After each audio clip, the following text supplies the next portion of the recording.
بربع كيلو بس هتعملي الطاجن المسكر ده، واوعدك ان هم هياكلوا صوابعهم وراه.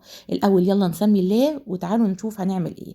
في زيت غزير حطيت شرايح بصل جوليان زي ما انتم شايفين من غير اي حاجه، لا عفرتهم دقيق ولا حطيت فيهم ملح ولا اي حاجه، قليتهم لغايه ما خدوا اللون اللي انتم شفتوه ده، وصفيتهم في مصفى علشان ما يتبلوش معايا.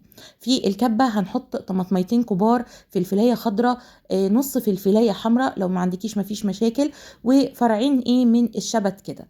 حطيت كيس صلصه معجون طماطم، يعني لو ما عندكيش حطي معلقتين كبار عليهم معلقه كبيره من الثوم المفروم وبهارات مشكله، ومعلقتين كبار مليانين زي ما انتم شايفين كده من البصل اللي احنا قليناه، وحطي كمان معلقتين كبار من الزيت اللي قلينا فيه البصل. هنحط معلقه صغيره من الفلفل الاسود والكمون والملح، ونضرب الكلام ده كله كويس جدا في الكبه لغايه ما يبقى القوام بتاعه بالمنظر ده. دلوقتي هتجيبي طبق وتاخدي معلقتين كبار مليانين من الخلطة دي، هتشيليهم على جنب وهقولك ليه. كل معلقة منهم هنعمل بيها حاجة. الباقي اللي في الكبة بقى هنجيب حلة ونحط فيها مية مغلية، وهتجيبي الباقي اللي في الكبة تحطيه في المية المغلية دي. انا هنا غسلت السلاح لان البهاريز دي هي اللي هتدي كل الطعم للطاجن، فعايزة استفيد من كل قطرة منها يعني. وهرفعهم على النار يغلوا غلوتين.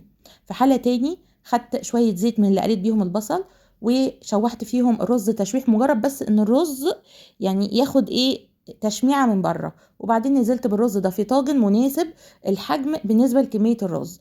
وزعت الرز كده ونزلت بقى بالمية المغلية بالخلطة اللي انا حطاها، وقلبت الرز كويس عشان كل رزاية تتشبع بالخلطة دي. دخلتهم الفرن من غير ما اغطيه لمدة نص ساعة على درجة حرارة 180. بالمعلقة الاولانية بقى في التتبيلة رحت حطيتها زي ما انتم شايفين على ربع كيلو من السمك الفيليه متقطع صغير خالص عشان يقطع معايا كده. وبعدين عفرتهم في الدقيق، وبعدين في طاسة حطيت فيهم معلقتين كبار من الزبدة، لازم يكونوا معلقتين كبار، وكمان شوية زيت عشان انا هستخدم الزيت والزبدة دول في حاجة تاني بعد كده. ما تقلبيش السمك، مجرد ما ياخد لون من تحت اقلبيه على الناحية التانية وكملي الباقي لغاية ما تخلصي كل الكمية. بعد كده هتنزلي ببصلايه صغيره مفرومه ناعم في الزبده برضو اللي احنا شوحنا فيها، واول ما ياخد اللون الحلو ده انزلي بتقريبا نص كوبايه من الجزر المبشور، واول ما يبتدي يدبل معاكي انزلي بفصين من الثوم المفروم، شوحيهم كلهم مع بعض كده. وبعدين انزلي بقى بالملح والكمون والفلفل الاسود وطماطميه مبشوره ناعم، وهتقلبي الكلام ده كله مع بعض. المعلقه بقى اللي احنا كنا شايلينها برضو هنحطها مع الكلام ده، وممكن تحطي كمان كزبره خضراء متقطعه صغير، وسنه ميه سنه ميه عشان الجزر يدبل قوي. وبعدين سيبيهم يشكشكوا لغايه ما الميه تتبخر تاني. طلعت الطاجن، رصيت السمك من الفوق على الوش، ودهنت السمك زي ما انتم شايفين كده بالخليط بتاعي.